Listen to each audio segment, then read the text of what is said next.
Hello and welcome back to Comics Over Time. This season, which we're calling Murdock and Marvel, a history of Marvel Comics starring Daredevil, we're breaking down the year in the comic book industry in two parts.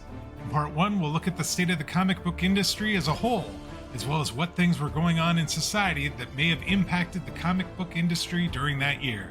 We'll talk big picture about what's going on at DC and independent comics, then we'll shift our focus to Marvel. We'll look at who is creating comics, what new characters or storylines were introduced, and which comics debuted or ended. In part 2, we'll dive deep into Marvel's longest-running characters, Matt Murdock. We'll look at what the year had in store for the Man Without Fear, key things that happened, and who joined or left his world before spotlighting one key issue or story. From there, we'll wrap up the year's discussion with a takeaway before moving on to another year and a whole new discussion. We're excited to have you join us on a trip through comic book history. We are back with the second half of our look at 2008. We get to talk Daredevil this week. My name is Dwayne, and with me, as always, is my good buddy Dan. Dan, how's it going? Going really well indeed. Summer's plugging along and enjoying that. So good to and it sounds like based on the pre-show, we might have some difference of opinion on the books this week. It could be a fiery episode. Dwayne wanted to start talking about it, and I'm like, no, I want to hear this fresh when it's when we're recording. So we'll see how this goes. And if you stayed till the end of the podcast last week, you heard my little teaser about what we're going to be talking about today. We get a return of Bullseye, though not in the way you might think. So with that, I think we jump in and let's talk about the year for Daredevil. The year in Daredevil. All right, Dwayne. So we have headed into the year 2008. We're in the middle, or the late stages, sadly, actually, of Daredevil's second volume. This year, we're now in the triple digits. So Daredevil 102 to 112 are going to be the books for the year. Looks like you've got a bunch of other stuff for us as well, though. So, I mean, with 541 series this year, Matt Murdock / Daredevil was bound to show up in a number of places. But as you point out, the main run is issues 102 to 112. He also has a one-shot Daredevil Blood of the Tarantula, which we'll talk briefly about in the year in review. But he's in a bunch of other places. He's in Avengers. He's in something called World War Hulk, Aftersmash, and Aftersmash Damage Control. He's in Civil War Chronicles. There's a What If Civil War. In the Secret Invasion as well. Secret Invasion, The Amazing Spider-Man. He was in Thunderbolts. So he's all over the place again, as he was last year, and as he's been kind of the last few years, I guess, as the number of series have ticked up. As far as the creative team on the main book, Ed Brubaker is our writer for all of these books, though in issues 107 through 110, he was joined by Greg Rucka for one of the story arcs. As far as pencils, it's Michael Lark that's doing most of the pencil work at the beginning, and then at the end of the year, he's joined by Paul Azaceka for a couple books, and then he takes over for one whole book, issue 106. One other penciler this year, Clay Mann, did issue 111. As far as inks go, it's been another year of Stefano Gaudiano. I think I pronounced that incorrectly last year, but I think we might have gotten it right this time. He did about almost all of the books, actually. It was either him alone or with some help, except for that issue 106 that was penciled by Paul Azaceta. So, and then where he inked himself. Yep. Yes, he inked himself that year. So that was for that book.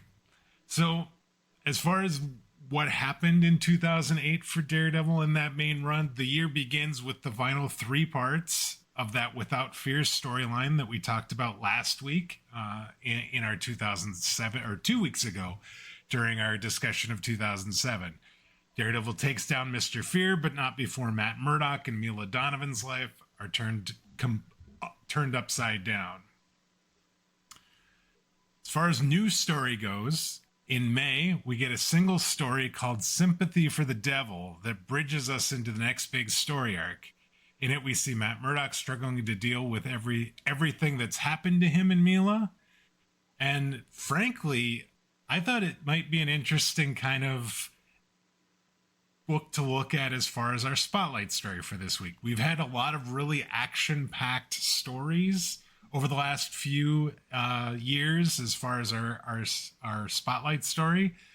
So I wanted to single out this book as being the book that we talk about, because there's actually like a lot of sort of kind of character development in there that I really liked. And there was really no action or almost no action. And I just thought it might be interesting to look at that book, discuss that book, and see what we thought of that. Now, next up, sorry. No, you go ahead. Okay. I'm just noting, as I'm sure the audience is, I'm interested that with, fantastic Michael Lark stories to choose from left and right, you've decided to go with the one non-Michael Lark story. I'm not sure I can forgive that. That's okay. Let's just continue. My apologies for that, but like I said, I think I found that story to be one of the more interesting, or to me, it was the most interesting book of the year out of all this, and that's I think where let's go through the rest of the year, and then we can talk in broad strokes as to what I thought of this year, and we can start that discussion. Bring it on. So next, after Sympathy for a Devil, we get a 4-part story called Cruel and Unusual, in which Matt Murdock tries to help a death row inmate, Big Ben Donovan, who's unwilling to get help to stay his execution. Murdock can tell that there's something more going on here, in Dakota North being assaulted and warned away from investigating Big Ben's case by her father, Samuel North, and then finally shot at, all seems to confirm that suspicion. This felt like a movie sort of story, or like a Law and Order sort of story. I think in a lot of ways. I don't know what your thoughts were of this particular story arc. So which parts? Was it the whole thing, or which one are you talking about? Well, just the kind of the setup for Cruel and Unusual. I thought the whole thing was intriguing and actually kind of fantastic. I liked the way that they went through, and to me, this whole year felt really kind of more like reading a novel than reading a comic book in a lot of ways. I mean, I don't know about you, but it took me a long time to read these books. It did take me a lot longer than it feels like the last few years have. Which is weird, because you think of Bendis as this guy who does, all of these big monologues and whatever. But he's also someone who has a lot of pages where people just sort of look at each other with, questioning glances and stuff like this. And he lets minimal words, yeah. Yep, he lets the artist do a lot of the actual storytelling and a lot of the heavy lifting. Whereas Brubaker has stuff to say, and he really is at heart almost a novelist. And so you are reading these books. He even brings back like thought balloons and stuff like this, and you can kind of hear people's thoughts and all this sort of stuff. So I was just amazed at how long it took to get through some of the issues. I'm like, this is a chunk of story. So I felt very fulfilled by that. I liked the Sympathy for the Devil stuff was interesting. In terms of, like you said, kind of bridging us through. Cruel and Unusual, I think, was interesting because it not only tells this story, but it also sort of brings Dakota North farther into the story and gets her some more time in. It builds a Yes. lot of stuff. That's the other thing is a lot of these things here. It's kind of like the whole year is a slow motion train wreck, and you can just sort of see Yeah. the cars coming from Uh-huh. different directions. You know?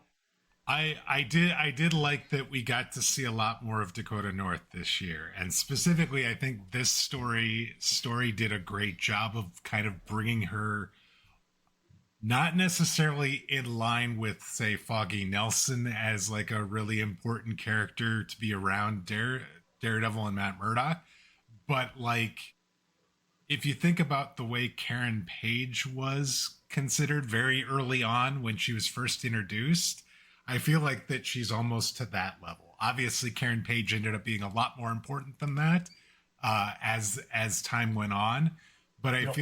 I feel like she is now very entrenched and very important to Daredevil's stories, and I think that Cruel and Unusual actually is a big reason why, is because we got some more depth. We got to meet her father. We got to she started to catch, you know, strays because she's around Matt Murdock slash Daredevil and all this sort of thing as well. So, you know, Yep. welcome to the club, right?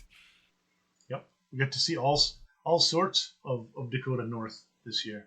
Yes, we will get to that momentarily. So, after Dakota is shot at, Matt decides to investigate the shooter, and after following the clues, realizes that there had been men watching his law office from the beginning. These men turn out to be federal agents who explain why Donovan was framed. Apparently, special units needed a crime boss, Eric Slaughter, to watch over their docks, which is why they were protecting him, the crime boss anyway. And in the end, Matt speaks with Samuel North. North tells him that the specials unit crossed a line and that he didn't want his daughter caught in the crossfire. And they needed someone to blame, and Big Ben Donovan ended up being that guy. Yep. Yeah, essentially, And evidently, the actual murder was done by the right hand man of Slaughter, yes, and he also killed the father and buried him someplace. right. And for some reason, the feds decided that their operation was important enough that protecting a guy who cut off 3 kids' heads and framing someone for murder was the right thing to do. Yeah, Great.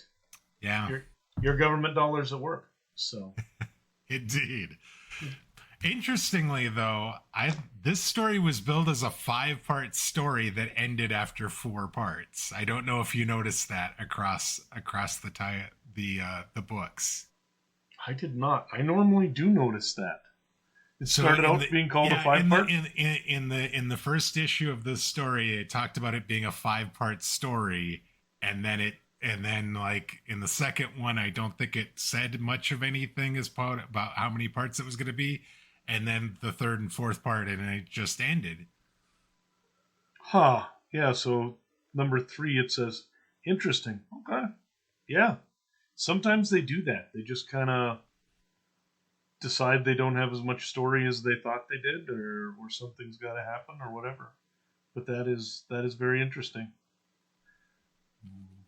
No, but Cruel and Unusual, you said? Yes. It's part 104 from the beginning. Really? Lady Bullseye is part 105. Well, no, that ends up being 5. I saw it somewhere saying that it was Huh. Well, 5 anyways. parts. Yeah, they do that sometimes. It's kind of weird. But they don't always know exactly what they're up to.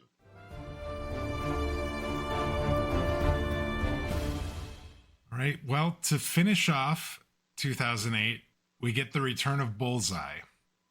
Well, kind of, actually. In a story titled Lady Bullseye, we see the Hand and their newest assassin, a woman who goes by the alias Lady Bullseye, who was inspired by the original Bullseye who tore through the Yakuza years before. So she was being held captive by the Yakuza, these like ninjas and stuff years ago. Bullseye came in and basically killed everybody and she like watched in admiration, I guess, of this. And then when Got Loose started training, and she actually has like a costume that looks like Bullseye and everything. And so like the covers of these books, you see a lady Bullseye on the cover for a lot of these. It was definitely a surprise to me. Yeah, it was weird because, I mean, she's still definitely bad, right? No question about that. Yes. But she doesn't seem to be crazy bad. She's more just standard evil. Although it did imply in sort of the backstory that she had been abused really horribly to the point where she may have actually been driven crazy by it. So she might also be a little bit driven over the edge. But it's weird because essentially she is honoring Bullseye as the hero who essentially saved her. Right. Not because he wanted to save her, just because he was essentially this river of death that flowed through the place she was being held. Yes. And that allowed her to escape. Right. Exactly. A very, very interesting origin story for a villain, I guess. Yep. So Lady Bullseye frames Murdock for murder to keep him occupied. Though it's interesting because he's arrested the morning after he cheats on his wife Mila with Dakota North. Yeah. That's been building for a while. We started to see that there were things going on, but then yes. And obviously it seemed like Dakota knew she was getting a little too close to the flame, and so did Murdock, and they just never really... And Becky Blake actually warns her off a little bit too. She's like, whatever you might be thinking about him, that's bad news. You don't want to go there. Like within a year, it happened. So, yeah. But apparently, the Hand and Lady Bullseye are going after some other people: the Iron Fist, Danny Rand, and the Black Tarantula, Carlos Lamorento. So that's interesting. We these are characters that have played kind of key roles over the last year or two since Brubaker took over. You know, Danny Rand was the one that was pretending to be Daredevil when Matt Murdock was in prison, and then the Black Tarantula was the guy that tried to recruit him while he was in prison, and then when he got out, they kind of worked together a little bit last year, though it didn't end up really working out all that well. But here they are again. They're involved, I guess, or potentially the Hand has some use for them, so they're going after them. White Tiger was the FBI agent who was on his trail. Mm-hmm. I had not gotten to the White Tiger, but yes, the White Tiger gets mentioned a little bit later. Is somebody else that is being targeted as well. So North ends up providing an alibi for Murdock, so he gets released, and upon returning home, he finds that the Black Tarantula has been hogtied in his living room, and there's an old man rummaging through Matt's kitchen who introduces himself as Master Izo and says Matt is going to help him destroy the Hand. Seems like a great setup for a story. I mean, this feels total comic book to me, which is interesting because apparently now is the opportune time to go after the Hand, as it's in chaos because the factions are fighting for control after Elektra is revealed to be a Skrull, which we talked about last week as part of Secret Invasion. That is part of what kicked off Secret Invasion, but it also is setting up this story arc as well. Yeah, because Elektra is the leader of the Hand at that point. And she had 4 lieutenants. And we now sort of have that Caesar dies and the Roman kingdom splits into 3 sort of thing. All of these various lieutenants are now trying to enforce their will and take over the Hand. And essentially they're just slaughtering each other wholesale. Yes. There you go. Yeah, it's something. So as this story progresses, we see that the Hand has a series of targets and eventually possesses Tarantula and the White Tiger. So they actually somehow take control of them, and they're like working then for the Hand, before a final confrontation occurs with Daredevil. It's then that Lady Bullseye reveals to Matt what her true plan actually is, which is that she wants him to be the leader of the Hand. And that her efforts so far have not been to attack his friends and family, but rather to remove them as obstacles for him becoming the leader of the Hand, which I did not see coming, like, at all. That seemed like a real convoluted sort of thing to do, but at the same time, you know, hey, comic books, okay, sure. Stunned, Matt strikes her, and they fight again, and she knocks him out, actually, and says the Hand does not take no for an answer. Yep. Which is interesting because, like, okay, so what's going on now? Master Izo helps Matt up and assumes that he has refused the Hand's offer, though Matt doesn't say anything one way or the other. And the story ends with Lord Hiroshi, Lady Bullseye, Black Tarantula, and White Tiger boarding a plane for Spain, where Lady Bullseye says they're in pursuit of Plan B, whatever that might be. And the Lord Hiroshi was kind of the person that the Lady Bullseye was reporting to, the leader, the person, the head lieutenant of the Hand that she was reporting to, that she was doing the bidding for across all this. So yeah, it was.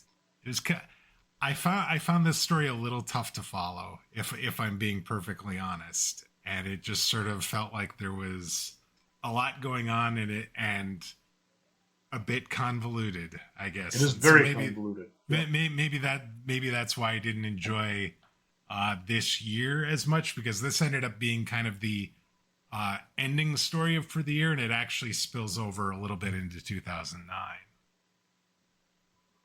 Yeah. I liked this story. I liked just the way that you essentially now have, again, Murdock sort of being within this group of friends and associates, and there's all these folks whose stories are kind of intermingling and the like. I like all of these characters and the interactions with them and everything else. It is a year that, you know, we do get a bit of ninja fighting and stuff like that here and there, but there is a lot of it that remains more like legal wrangling and interpersonal type stuff. You know, him trying to deal with what's happened to Mila, because she's now essentially in an asylum and you know, requires pretty much to be sedated 24 hours a day, because she is a danger to anybody around her if she's not, because her temper is just so bad. He's found out that there is no antidote, so she's going to just be like this forever. And essentially the Gladiator also, essentially at this point, is going to be like this forever. I found probably the most interesting thing of it, you know, right at the end of the year, as a lot of this was happening as well, was Mr. Fear was a fantastic villain in this one. And the way things ended with him was kind of chilling, because he gets sent to prison. But even in prison, he's essentially changed his own biology, sort of like he had changed the Lily's biology, so that everybody just sort of wants to do nice things for him and finds him to be somebody who they just feel the necessity to keep happy. The look he has on his face on the very last panel that we see him is absolutely just like ice. You know, it's what we call it. It's a sort of thing that would just sort of freeze the blood in your veins. Fantastic art, fantastically done. So I liked the end of the Fear story. I thought it was interesting, the story about kind of this guy who's trying to somehow or another take a fall for something that he shouldn't have to, and that we then kind of find out what's going on there. I do think that was also a little convoluted, but it made sense in the end, and it was fun. And then I do think that with any comic book story, the ratio of ninjas to whatever else is happening being high enough like this, means you don't worry if there's a little bit of confusion. I was gonna say that does. You're not wrong, because I think the thing that I've noticed since Frank Miller, like, I enjoyed the ninja stories with Frank Miller when Frank Miller was doing them. Since Frank Miller, anytime the Hand has been involved, and anytime there's been a lot of ninjas and assassins, ninjas and all this sort of thing, it feels like the stories are not as they're they're trying to be too complicated, and they end up kind of falling a little flat for me. There you go. I will note the Frank Miller stories are also pretty convoluted. They are. You're not there's wrong a lot, there. There's a lot going on. I'm just but saying yes. that he somehow was able to pull it off, that I still found it interesting. And maybe it's interesting because it's kind of the first time it happened. No. And subsequent times that it's happened, it hasn't felt as new or interesting as it did that first time. Well, and it's always different because the Hand now, for a lot of that time, they've been working with Elektra. So because of that, they're not really foes. A lot of times he ends up fighting them, but it's more to keep them from killing someone or something like this. So, yeah, they haven't been as interesting. But, I mean, that's partly also that's because those are the Frank Miller Elektra stories. Right, Some of the better comic books. Yeah, those are a high bar to try and meet or exceed. Well, but I did find it interesting that now at this point, like, Black Tarantula, White Tiger, they've essentially been killed. I mean, White Tiger was run through with a sword, and somehow came back with red eyes and now seems fine. But so they're sort of like zombies essentially in service to the Hand at this point. Yeah, that's what I'm saying. Is I'm not really sure. I just know that they're sort of taking orders from Lord Hiroshi and Lady Bullseye, and like you're not entirely sure how or why, because these people, you would not think that they would be working for the Hand normally. Like, no, they're definitely of their own volition. They're definitely being controlled. Yes. So somehow or another, they found a way to control them. That's absolutely. So, and then the whole, Matt kind of falling off the love wagon again. How do you feel about this development? I mean, it's always a thing for Matt Murdock. He's always shocked that such a thing could happen. I'm not shocked, actually. Not shocked at all. Unfortunately, I am not shocked at all. And I disappointed, but not surprised, I guess, would be the way I would categorize my feelings on it. You got to feel bad for Foggy because, he goes into this legal sort of negotiation with the parents, thinking everything's going to be okay. He's a good lawyer. He's going to handle it. And then suddenly, here's these photos of, his best friend having sex with a woman who's not his wife, that is given by the parents.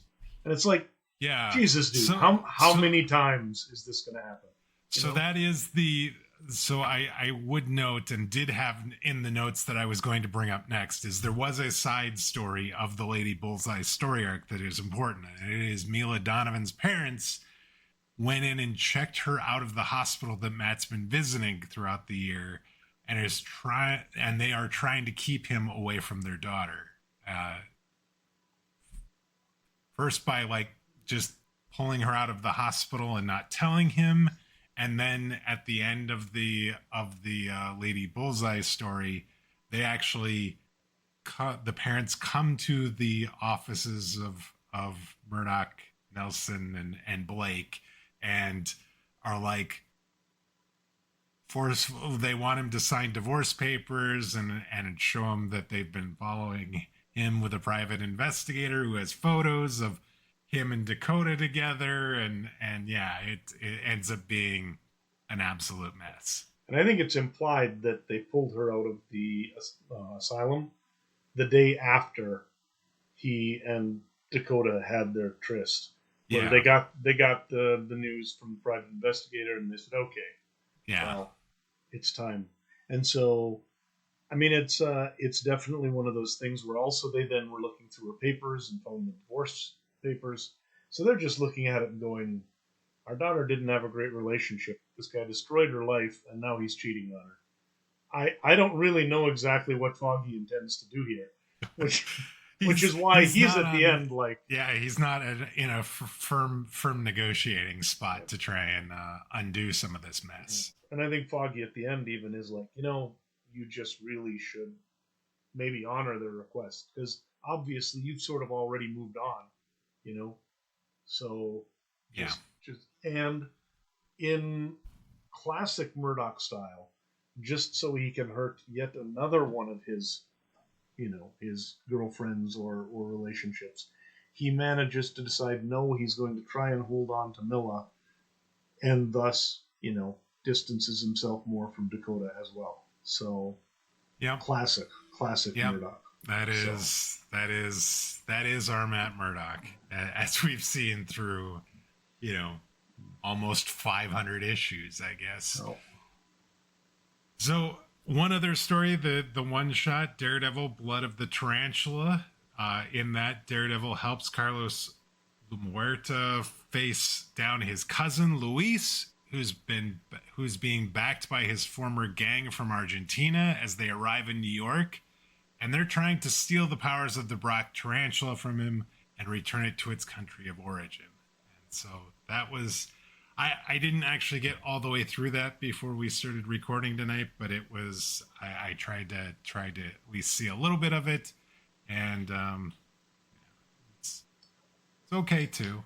I wouldn't say that it was anything better or worse than anything else we saw this year for Daredevil. So, yeah, I think that, I mean, the thing about it is, it was written by Brubaker. Chris Samney's actually going to be a regular Daredevil artist coming up soon. We actually talked about him as one of our Rookie of the Year candidates just last week. But nonetheless, I think that it's a lot of these as one shots. A lot of times they don't really have the same kind of sticking power. So, but as far as it goes, it's a solid Brubaker story, and it does sort of tie back into what's going on as well, where we see more of the fact that Black Tarantula really is kind of turning over a new leaf a little bit. So yeah. So that is the year for Daredevil, and like I've sort of kind of intimated, if not outright said, I did not find these books to be as interesting as these last few years of Daredevils that we've read. And like I'm not going to suggest that these are bad stories or that they're not enjoyable to read. They're definitely, I think, denser, as you pointed out. A much more thorough read is necessary in order to get through them, and it's going to take you a little bit longer. And it's not like it's Daredevil from the 70s or something where there's like a novel in every panel. I mean, it's not that it's that. It's that there's enough words that you need to read, and then the story that they're trying to tell you, I think, is it takes some brain power to actually understand what is going on, and I found myself having to relook at and reread things more than once in order to really totally understand what was going on. And even then, there wasn't always a full understanding of what was going on. And that feels like something I haven't had to deal with in quite some time in the Daredevil titles. Yeah, the stories are, it's dense storytelling also. A lot of these have 7 to 10 panels on a page. And there's, like you said, a lot of text. But also it's just moody. I think that Lark can sort of slow down almost the speed at which your eyes move with a lot of his panels. A lot of this just has a very contemplative sort of look and feel to it. and it's interesting because I think if you put it as it's not as good as 2 years ago, or it's not as good as this previous one, it's hard for me to argue that, because the last few years of Daredevil, I was actually talking to my wife. We've had basically a decade of fantastic stories. Yeah. We've hit issue number 100, and I would sort of almost dare someone to find 5 books in a row that are not entertaining. There might have been a miss here and there, but really, the artists, the writers, everything has been just fantastic. And so this is a little bit more almost of an interlude in some ways, I think. Because you had the Mr. Fear story, which, God, that thing just ramped up all of the everything. Yeah. I do think that, that story just ended at the end of this year. That was fantastic. And that was probably better than anything this year. Yes. We're going into, spoiler alert, we're going into Kingpin returning next year. So this is sort of, even with all of the ninja action, this is sort of a slightly more relaxing, somebody who thinks she's Bullseye but isn't Bullseye. And how do we know that? Because none of his girlfriends died this year, right? Yes. She did actually kill one of his female cast members, but evidently not permanently. She was fighting with red eyes in a couple pages later, but I think it was pretty fantastic nonetheless. I really enjoyed these stories. I knew that Matt Murdock was, of course, going to screw it up. I mean, partly because I've read these before, but also because anybody knows Matt Murdock's going to screw it up. I really do like Dakota North as a character, and so I'm sad actually in that the way they got together almost certainly means that they're doomed in terms of anything working long term. Yes. I like the character. I would like her to be around for a while. My suspicion is this is the sort of thing that probably is going to mean she will be wandering out of the picture soon. But who knows? Yeah. I'm not. I have not actually read after this point. As we're recording right now, I'm a little behind to where I would want to be, so I do not know what's coming up after the Lady Bullseye story. So, but to your point, I've actually grown to rather like Dakota North. Mm-hmm. She seems like a very interesting character and a very important character, and somebody that I'd like to see hang around and be an important character in Daredevil stories going forward. But yeah, to your point, the way things have gone this year, this feels like a setup to a point where she's not going to be in the picture for too much longer. It feels like she's going to end up being used as the motivation for our main character, or something is going to happen and she's no longer going to be a part of the picture, which is disappointing. She has had her own. She's had her own series in Marvel. She is a name. She's a name character, so I would not expect anything too crazy to happen to her. Although you never know. But the other interesting thing, and sort of my note, is although I've read all of these, I haven't read them for 15 years. And when I last read them, I had a 2 and a 4-year-old, and my attention span was completely shot. So I actually don't remember almost anything from any of these books. It's like I'm reading them again for the first time, which is kind of cool. So I know some of what happens in the future just because I know sort of baseline what happens to these characters later. But in terms of panel to panel, page to page, year to year, I'm kind of just starting over with you here. Seeing it for the first, almost seeing it for the first time again. Yep. Yeah, it's kind of fun. So, but yeah, so I really did enjoy these.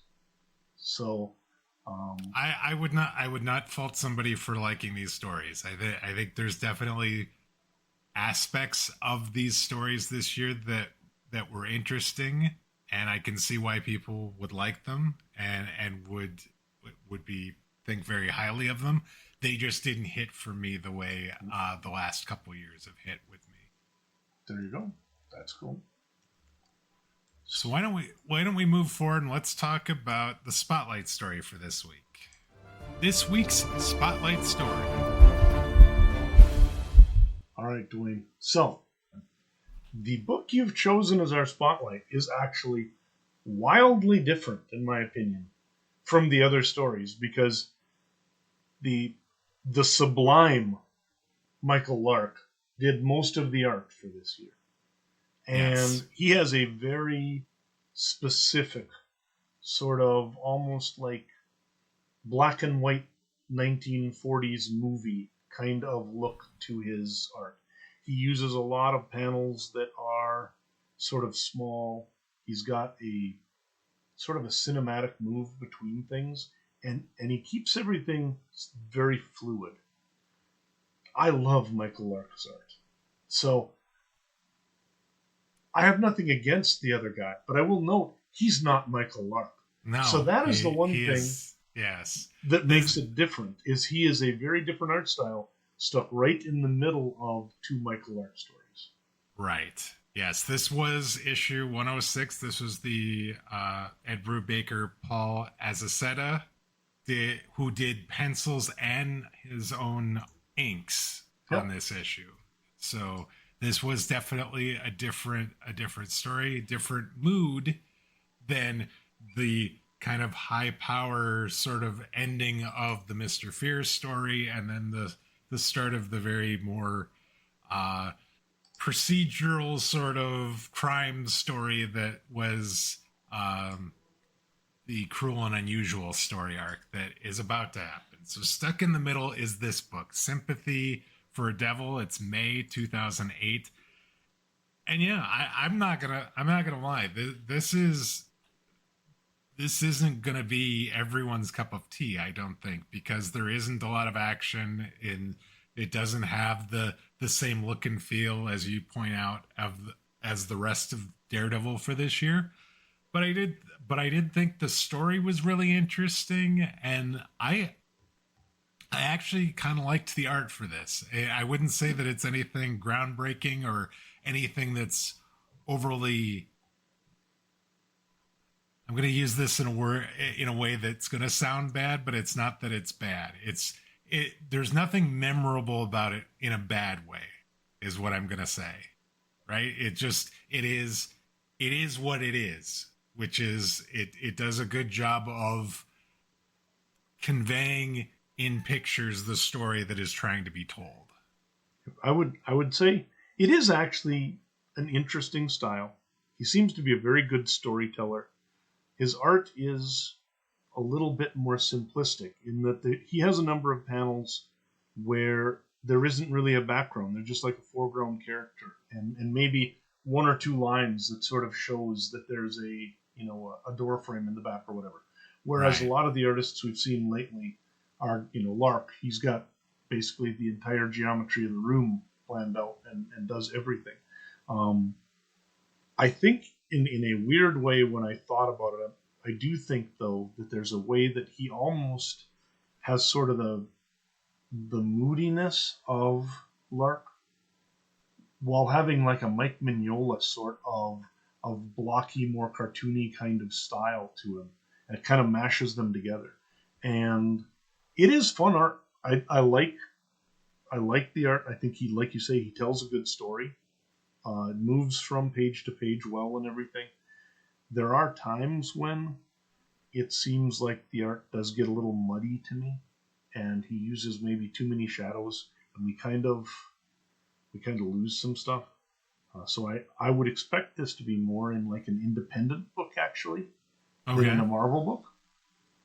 But yeah, I mean it's interesting stuff. But so, anyways, though, you like the art. Yes. And you like the story. Tell us a little bit about this story.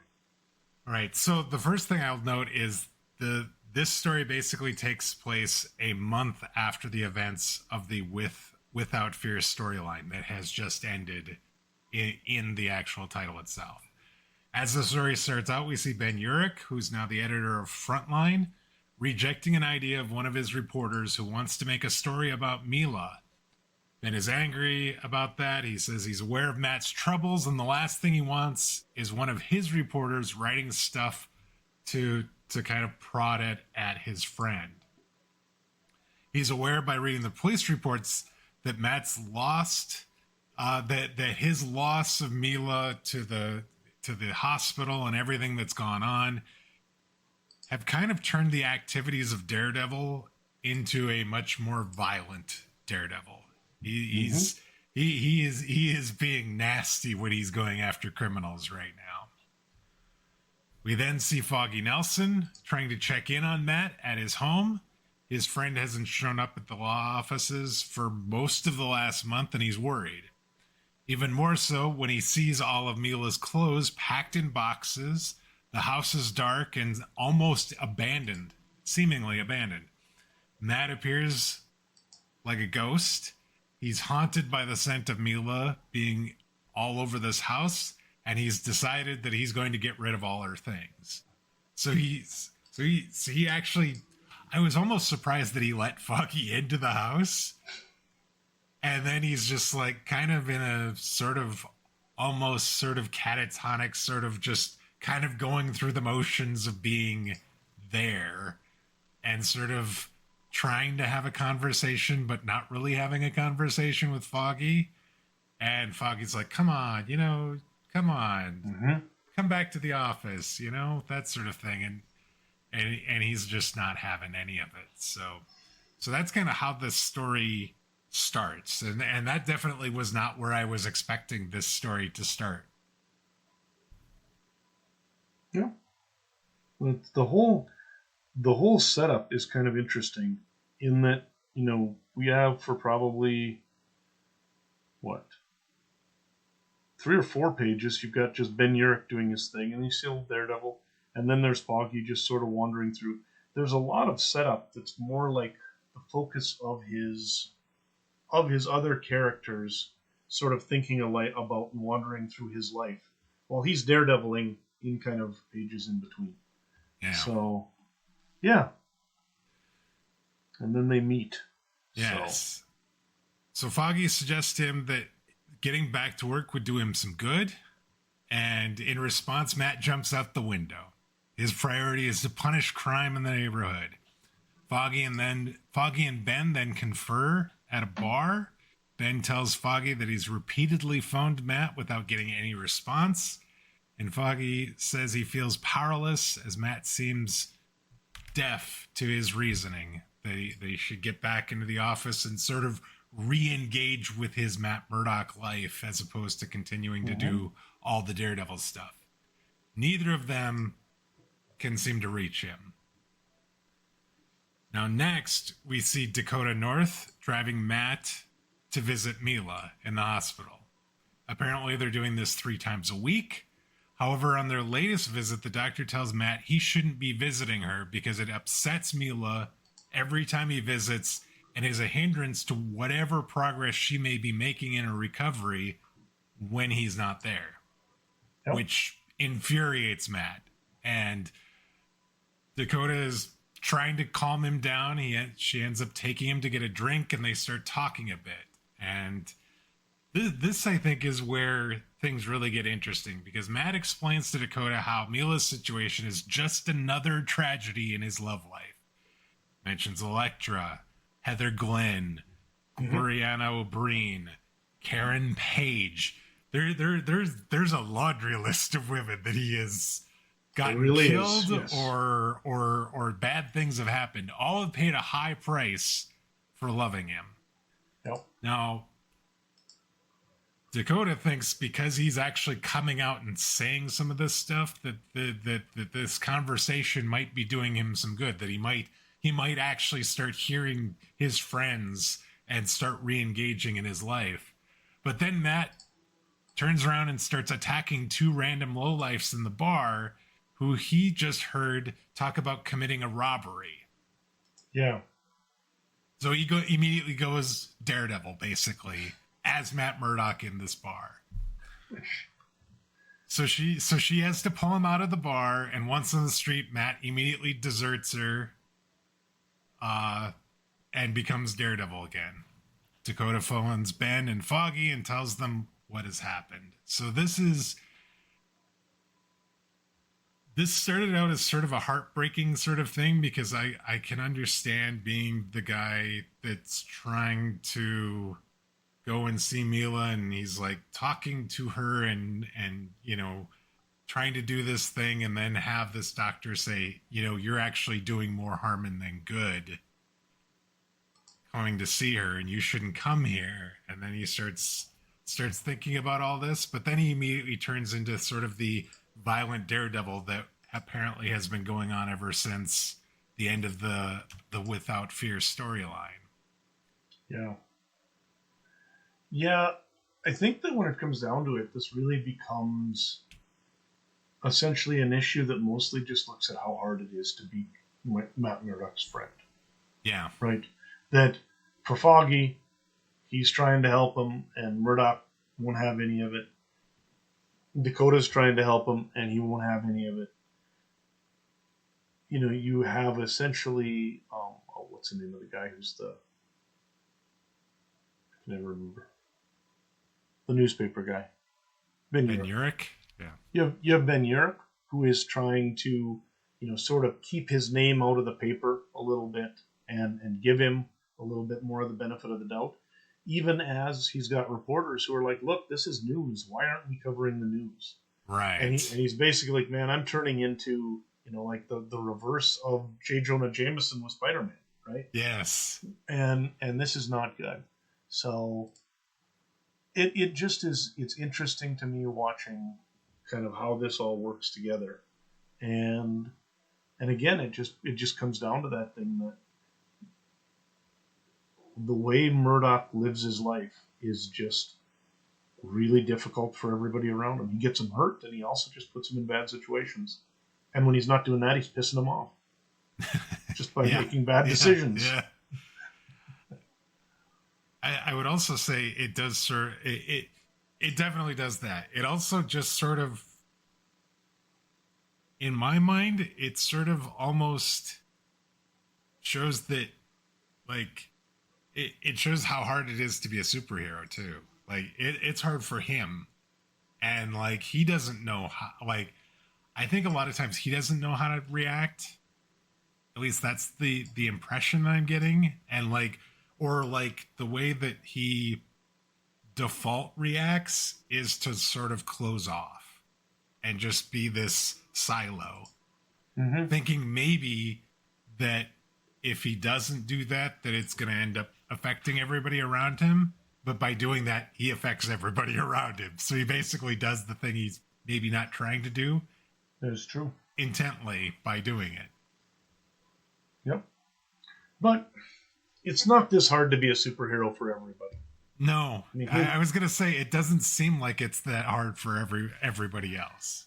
Part of it is his own doing. Like, sometimes he is trying to be the guy, and it backfires on him. I'm thinking, like, when he's going up against the Globe reporter that was, and that outed him as being Daredevil and that, and he could have settled the lawsuit, and then he starts getting all cocky about it, and then the guy pulls the offer.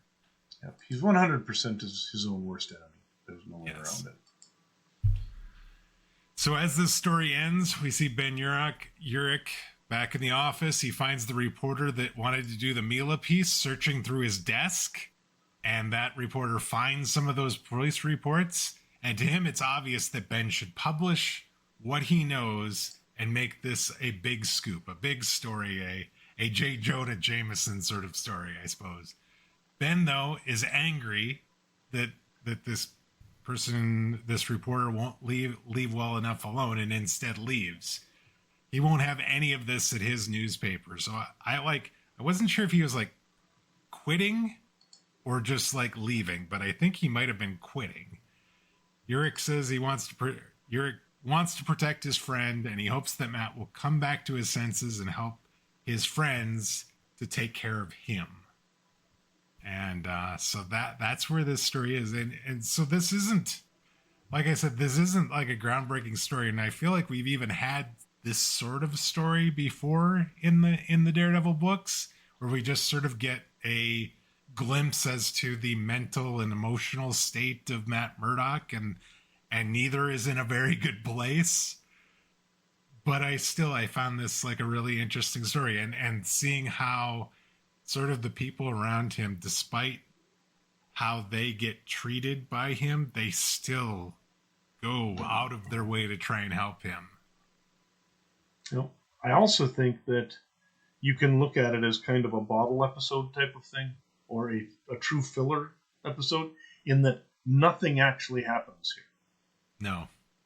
Like, you could easily go from the end of 105 or whatever to 107, and you haven't missed anything. No. So this is an issue probably where Lark needed some room because he was getting behind or whatever. They have a fill-in story, and Brubaker's just like, how about I just expand upon what's going on with some of the other people in the cast, and we get a little bit of a better idea.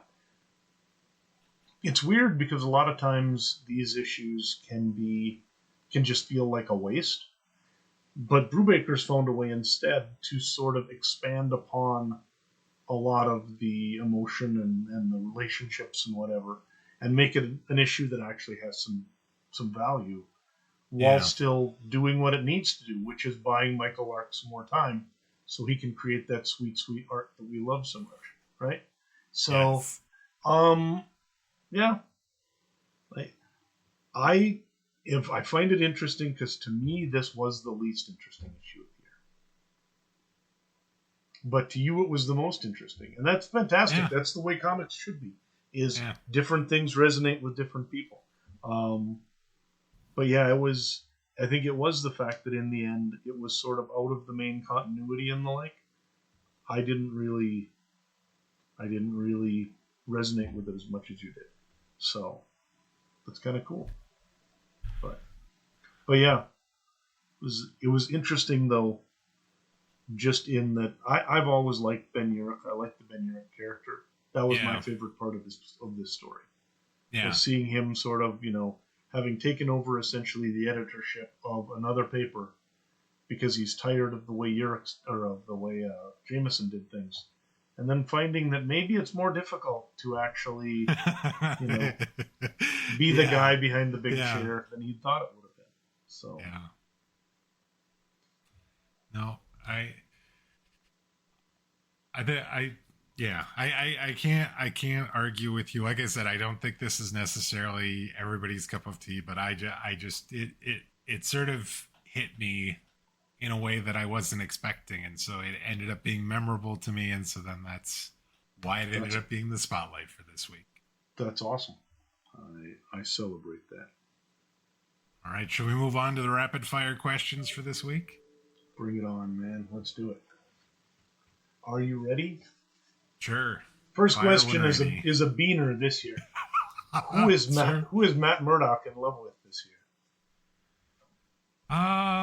Well, one would say it should be his wife, Mila, though he does have a one-night stand with Dakota North, and definitely, I mean, you don't,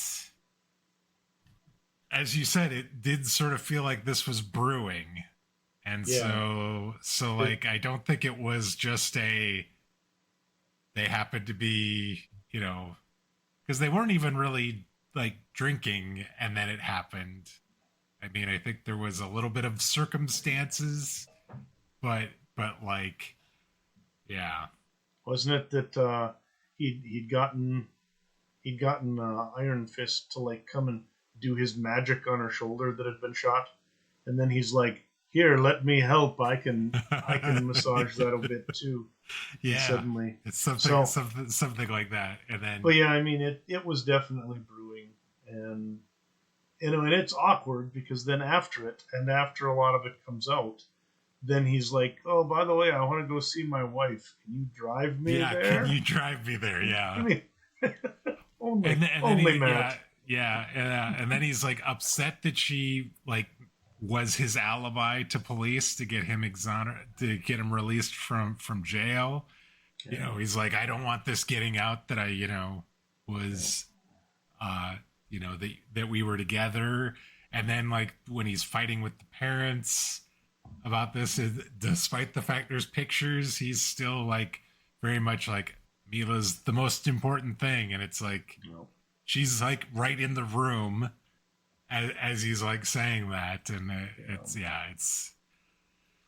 So, oh gosh. as usual, the correct answer is Matt Murdock's in love with himself because he's the only one he really thinks much of. So, right. Who's the biggest villain of the year? It's got to be probably, if it's not Mr. Fear, who we said in 2007, then it's the Hand and Lady Bullseye. I would say yeah. Moving on to the new villains this year. Lady Bullseye is probably, technically she's got a big bad who's in charge of her, but I think she is the actual one making most of the bad decisions that end up getting her boss's hand cut off at the end of the year. So she's probably not getting a Christmas bonus. From what I'm seeing. No, maybe not. Did we see Matt practicing law this year? No, I don't think there was time for Matt Murdock, the lawyer, because there was crime to be dealt with as Daredevil. And, there was. There was definitely time that he could have, but I don't think he actually did do it. Well, I mean, Cruel and Unusual. I guess he did. Cruel and Unusual. He did set himself up as the lawyer. For he did set himself up, but they never actually went to court, though. I don't think. No. But yeah, I guess he was practicing while he was trying to do the thing. Technically, he was basically pretending law because the guy didn't want him for a lawyer, but he declared himself the guy's lawyer. Anyone new knowing Matt's identity?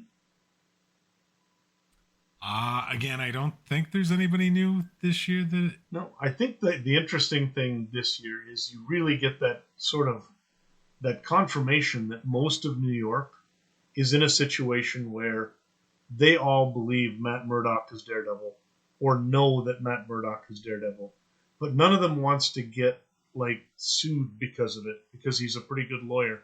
So everybody just walks on eggshells around it, to the point where even at one point when the murders happen and Daredevil's accused of murder, one of the guys just goes and arrests Matt Murdock, and the other's like, "Dude, you can't do that."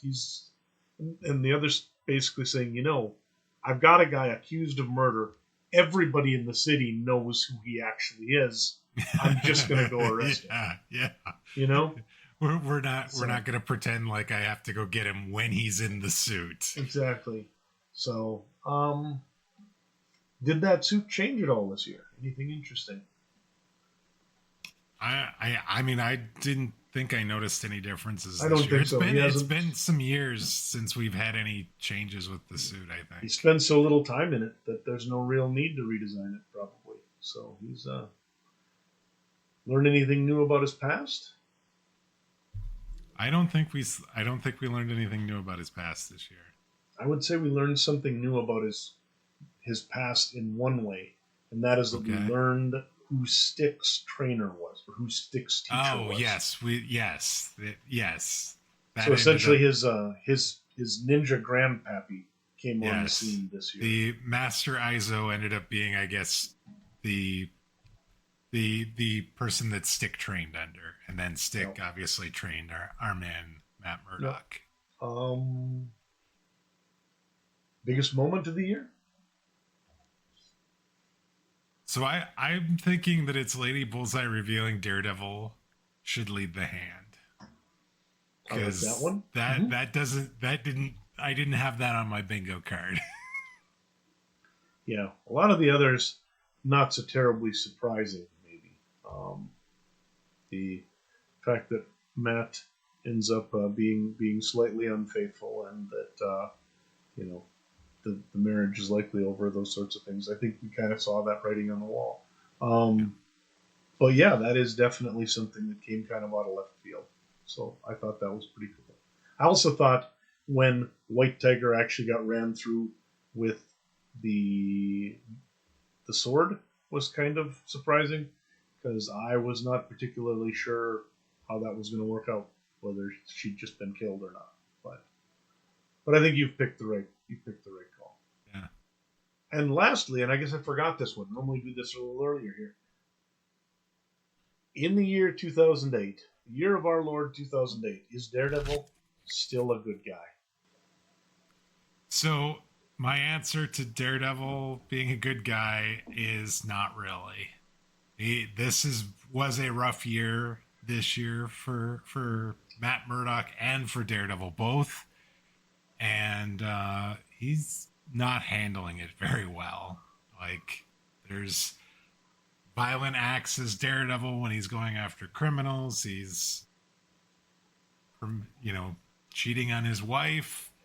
He's, you know, all those things tell me he is not a good guy this year. Yeah, having a tough time sort of leaning on and properly treating his friends and stuff. I do think that this is one of the years really where you do see that even a lot of his supporters are looking at the way he's acting. It's the reason why Ben Urich has a problem kind of keeping some of this stuff under wraps, is that increasingly some of the things that he's doing are hard to defend. And Yes. obviously the fact that you're a person who the Hand looks at and goes, there's a good person to lead us. Yeah. Does not. We want him to lead our organization. Worldwide Assassins think he's the key to their future success. So I would say that it is a tough year for him. He's had some bad breaks. I mean, obviously, Mr. Fear probably had the most devastating long-term plan for destroying Murdock's life since the Fisks, left town.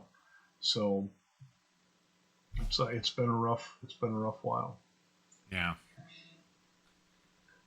All right, I think that covers our look at Daredevil this year, which means we have one more piece of business to look at. Let's go to the takeaway for this year. This week's takeaway. All right, Dan, it was a big year in 2008. We saw some really big movies. The start of the MCU. There was some Secret Invasion was a very popular comic book story this year for Marvel. A lot of interesting stuff on the outside of Marvel in the comics as well. Some big Hall of Famers. We had our first letterer as Rookie of the Year. What is the takeaway for 2008 if you're looking back? I think to me it really is that this is the year sort of that comic books make that transition to their modern status of sort of billion-dollar multimedia IP properties, right? Where superheroes previously, comic book properties in general, a lot of times were looked at as sort of a questionable investment by some of your Hollywood types, TV types, all of that sort of thing. And with that two-pronged attack of Dark Knight and Iron Man this year, plus the fact that Hulk made some money, etc., you're talking well over $2 billion in superhero movies this year. It just really started to open the floodgates. And what we're going to see is a mixed bag there. As a lot of people, I think, expected there to be this outpouring of new interest in comic books themselves as all these people are going to the Cineplex, right?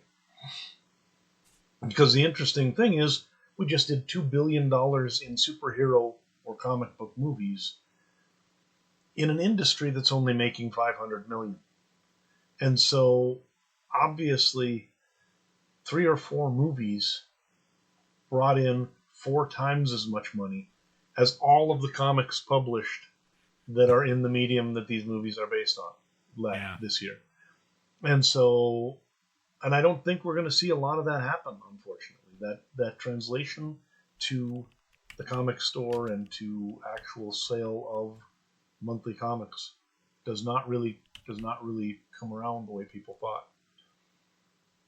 We see a lot of interest now in people who previously weren't interested in making comics coming in and wanting to be seen as comic authors, especially, or creators. But in many cases, what they're doing is trying to sort of backdoor an IP for a movie or a TV property. And so this is when we start to see sort of that IP farm begin for comic books. So 2008 is an uneventful year for comics in a lot of ways. Obviously, Secret Invasion was big for Marvel, and there were some really interesting stories that were told. But overall, partly because of the recession and the like, you didn't see big sales numbers. You didn't see anything earth-shattering, except for the fact that at the movie theaters, all hell broke loose in terms of public awareness of just how popular comic characters could be if they're done right. Yeah. To your point, Iron Man came out in May, Dark Knight came out middle of July. If you were expecting then a sizable boost in comic book sales this year, that didn't happen. In fact, comic book sales were down compared to year over year. So it was, but what I would expect is because of this, now we're going to see even more properties on TV and in the movie theaters. Yep, absolutely. Yeah, no, that makes sense. That seems like a very good takeaway for this year. I think that's very well done. And with that, I think that wraps up our look at 2008. We'd like to thank you all for joining us. If you're new to the podcast, please consider subscribing on your podcast player of choice. That way you'll get each new episode as soon as it's released. If you've already subscribed, we'd appreciate it if you'd share the show via social media or leave us a review. That'll help other new listeners find the show that much easier. Now, whether you're new to the podcast or you've been with us from the beginning, we'd love to get your thoughts on this week's show. Tell me what you think of the Brubaker books from 2008. Am I wrong? Did I miss the memo here on those? Are you like Dan and think that these were really good stories? Let us know. You can send us those comments via email. That address is comments@comicsovertime.com, or you can reach out to us via social media on Blue Sky. We're at Comics Overtime there. One more year closer to present day, Dan. 2009 is up next. Like I said, yep. I have not started reading my 2009 comics yet. Gonna have to get on that. Yeah, I have, because I couldn't stop. Because I just needed to keep plowing on, and they are fun. It's interesting, by the way. Keep in mind, folks, 132 total issues in this particular volume. So we are now 2 years from closing out the second volume of Daredevil. So 2009, and I think 2010 it might drip into 2011, but that'll be the end of this. So the glory days of Bendis and Brubaker are coming to an end eventually. All right. And until next week, take care, everybody. See you later, folks.